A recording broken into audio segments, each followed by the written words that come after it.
friends, Rebecca here, the Dragon Librarian from Farmington Community Library, and we are here today to talk to you about some more of the best books that I read in 2025. Like we talked about the previous week, I was going over my top 5 favorite, overall then, of literary fiction, but now we're going to do a deeper dive into some of the more genre-specific fiction that I really loved best. Specifically, this week, we're going to talk about my 5 favorite thrillers that I read in 2025.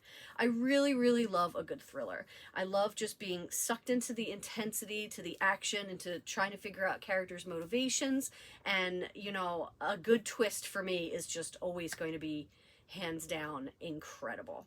So I've got some books that might surprise you that are on this list, because usually this list is populated by some of my favorite thriller authors, like Riley Sager and Ruth Ware. They did not appear on my list this year, which was very surprising to me particularly.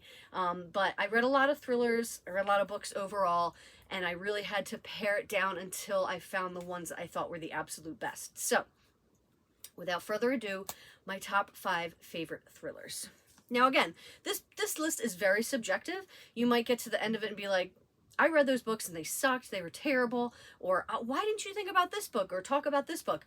And I love that about books. I love that we all have different opinions about them and that we like different things. So tell me in the comments what some of your favorite thrillers were if they did not appear on this list, because I want to hear all about them. But rounding out at number 5, The Librarians by Sherry Thomas. The Librarians. I'm not going to go into the details of this one too much because I just talked about it in a video not that long ago, but this is a mystery / thriller regarding 3 library workers who find a couple of patrons that are dead after a program of theirs, and each of them have secrets in their past that they do not want to come to light, so they have to work together to try to solve these murders. I thought this was really fun. You know, I'm a big sucker, obviously, for a book that is centered around librarians or written about a library, and I just thought that was really fun. Like, librarians have very specific skill sets, and watching them have to try to come together with their different pasts, their different backgrounds, their different personalities, and try to figure out what was going on was just a lot of fun. I had a lot of fun with this book, The Librarians. If you're looking for something different, I also thought that the way that the author described libraries and the way that they wrote about librarians was spot on. Because sometimes I can be a little bit particular about that, but this author did a great job with that. But number 4 is actually another book that features a main character that is a librarian. And this is by Jimmy Juliano, 13 Months Haunted. So if you grew up in the 90s like me, you will recognize the CD disc, right, on the cover, which is super fun. I really liked Jimmy Juliano's previous book, and so I was very excited when this one came out, and I was even more excited when this was takes place in the early 2000s. I think actually year 2000 to be exact, which I was a sophomore in high school in the year 2000. I'm so old. Anyway, this book features a librarian who ends up bonding with this young teen who she feels like maybe might need some help. So obviously the year 2000, we had Y2K. You're probably, if you were even around by then, around that time, we had Y2K. Technology was really becoming a big thing. Everybody was obsessed with it. So that's why the main character is very surprised about this teen who she befriends, who doesn't want anything to do with the computer, won't even touch it. She's kind of a loner. People make fun of her. There's a lot of rumors swirling around her that she used to live in a haunted house, that her mom is a witch. All these weird situations happen around her. So the librarian's like, I'm going to befriend this teen. She obviously needs, you know, someone being kind to her. But the more she becomes friends with her and the nicer she is to her, she starts to become more and more interested in this girl's past and this history and these stories. Like, what happened? Why do people think they used to live in a haunted house? She had a sibling that died. She had a father that died. What happened with that? And you start to unravel the story as it goes along. So you have 2 different points of view. You have as it's happening in the past, and then the current time with the librarian trying to figure everything out. And then the stories eventually converge. I thought this was really super fun. This is a story that involves and goes around technology a lot, and a thriller or a mystery around technology I think is very, very interesting, you know, because when you think of things like ghost stories or, you know, supernatural thrillers, technology might not be the first thing that you think about, like a computer having a curse in it or something like that. So I thought this book was really, really interesting. I was caught up in the action right in the beginning, needing to know what happened, and I was very surprised. There's a really cool twist at the end that I thought was absolutely incredible. I had a lot of fun with this. Spooky, fun thriller, really good time, and the mystery at the heart of it was very fun to unravel. 13 Months Haunted. Okay, now we are on to book number 3. And it is The Ghostwriter by Julie Clark. I love everything Julie Clark has written. She's done, I think, The Flight Attendant, and I'm trying to remember what her other book was. The Last Flight, The Lies I Tell, and The Ones We Choose. All of those books are absolutely phenomenal. If you get a chance to read anything by Julie Clark, I think she's just fantastic. She's got her writing is just so tight and descriptive at the same time. It's phenomenal. So I really, really love this book. I had a lot of high hopes for it, and it did not do me wrong. I loved it. So this is about a young woman who is a ghostwriter, which basically means she helps like write these books like that celebrities want written. Like, so say for example, the author that helped Prince Harry write his book Spare, you know, because Harry did not write that entire thing by himself. Absolutely not. He had a ghostwriter help him with it. So a ghostwriter helps somebody famous usually write stories. So she is down on her luck. There was an incident that ended up making a lot of publishers turn away from her. So she is looking for her next big break. And it comes in a place she is not expecting. Because you see her father, with whom she is estranged. She has not talked to her father in years. Her father has a very, very morbid history around him. Because when he was younger, he was the only person in the house with his 2 siblings who ended up being murdered. And he was never formally convicted or anything of the crime, but, you know, people in town thought he had killed his siblings. And it has kind of haunted his daughter now, who is an adult, her whole life. She doesn't want anything to do with him. But this new chance that she has with writing is to tell her father's story, because he's dying. And now he has, he's a famous writer, and he has one last story to tell, and he wants his daughter to be the one to do it.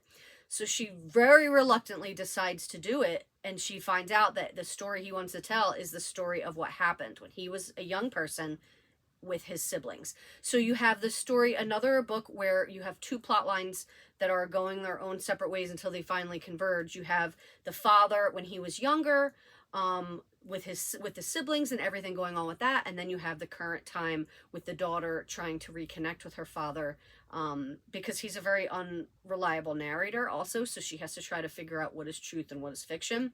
Really, really fun. As you can probably tell from this description, there's a lot of moving parts in this book, which I think Julie Clark is exceptional at. She's really good, I said earlier, at like a tight story where everything has meaning to it, but the descriptions are still really great. The characters are fantastic.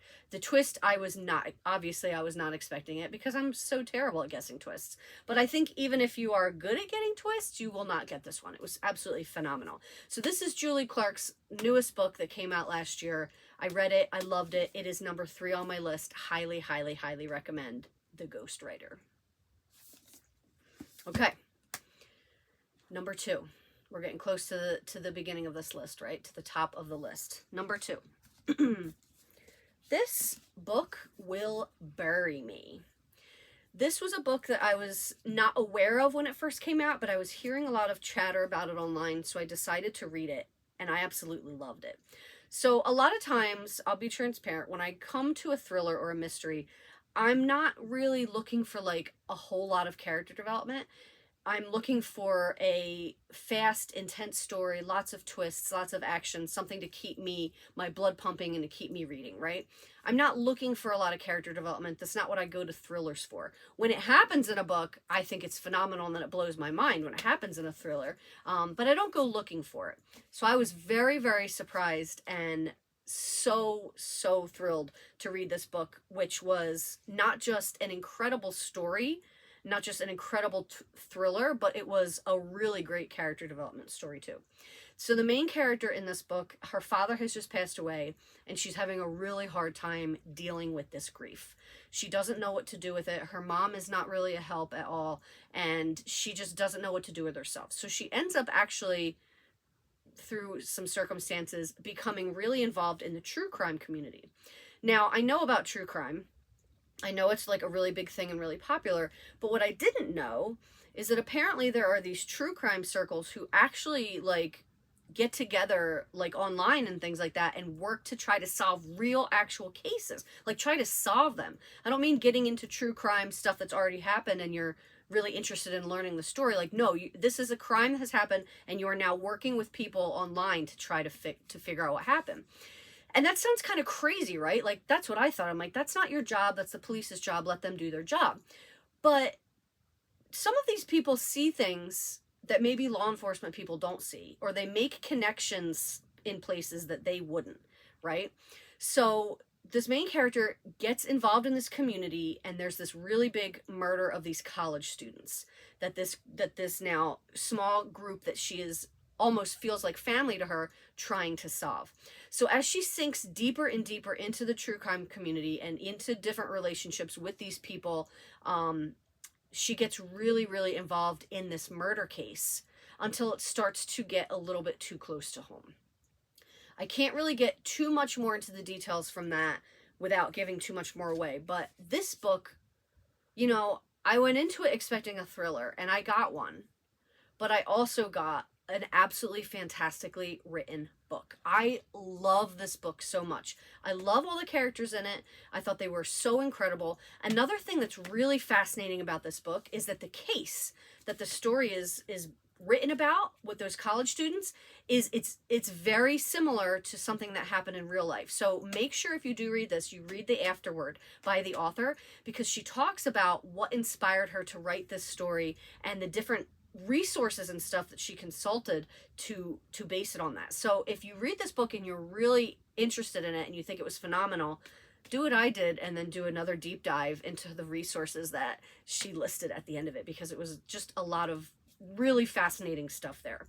So this thriller, I would say, is definitely for you if you're looking for more than your average mystery or thriller.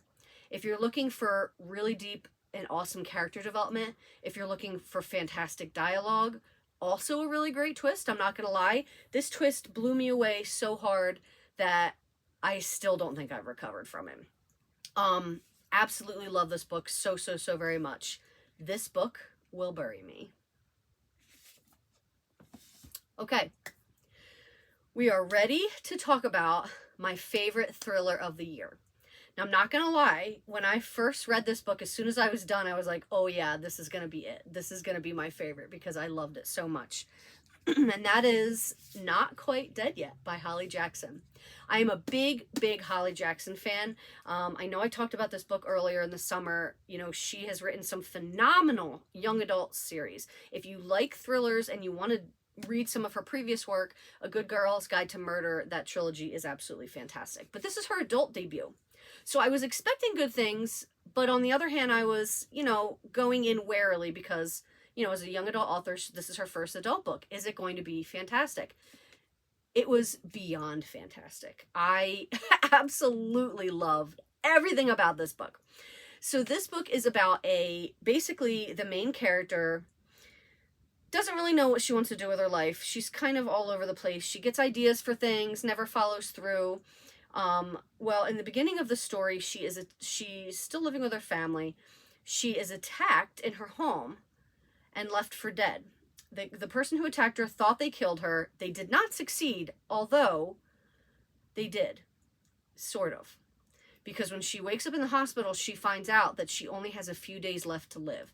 There is some damage that was done to her brain because of the attack that will kill her, and there is no cure. So she now has a few days left to live. What are you going to do at that time? If you are granted that blessing, that miracle to know when you are going to die, and you only have a few days left, what do? Do you spend it with your family, with your friends? Do you go full hedonistic crazy person and just go on like fun vacations and eat all the stuff you want to eat or give into vice. No, if you're this main character, you're going to solve your murder because you've got a few days to try to track down and put together all the clues on and what happened to why this person attacked you and wanted to kill you. What a cool concept, right? I guarantee you have never read a book like this or adventured with a protagonist that was like this, that only had a few days left to live and they're trying to solve their own murder. Oh my gosh, I absolutely loved it. This book was phenomenal. It was so fun to go through. And of course the twist blew me away, but I loved every second of this book. And even knowing, like, the doctors are multiple times, like, you are not going to survive. Like, you are definitely going to die in a few days. Even knowing that that's going to happen, every second, every word, every sentence of this book, I was like, oh, please, maybe something will happen differently. Maybe something will change. Maybe she's going to make it. Does she? You're going to have to read it. Does she solve the murder? I don't know. You're going to have to read it to find out. But this was absolutely my favorite thriller book of the year. I just thought that the idea was so unique. The execution of the idea was fantastic and awesome, and highly recommend it. Not Quite Dead Yet by Holly Jackson. Well, those are my top 5 favorite thrillers that I read back in 2025. I hope some of these are really sounding interesting to you, might be something you want to read. If so, you can definitely check them out from Farmington Community Library. And like I said, if there are books on this list that you're like, no, absolutely not. Why didn't you talk about this book or this book? Tell me in the comments below. I really want to know what some of your favorite thrillers and mysteries were of the previous year. Thank you so very much for watching, friends, and I hope you have a wonderful rest of your day.